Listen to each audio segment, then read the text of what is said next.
Yes, it's the C-130 Super Hercules!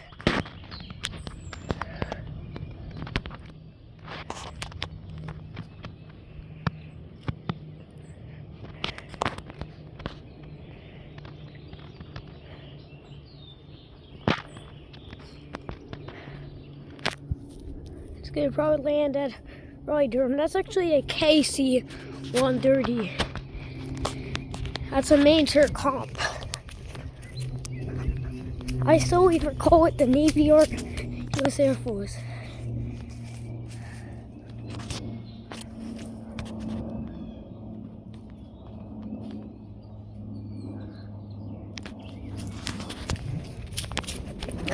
I think it's going to Raleigh Durham.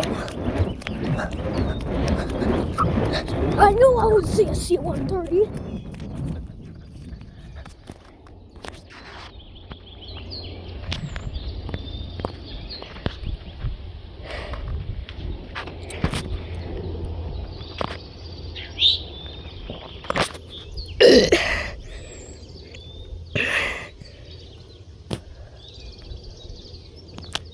Well, guys, I gotta say, see you later. Good luck. Have a good time and make sure to subscribe. Bye-bye.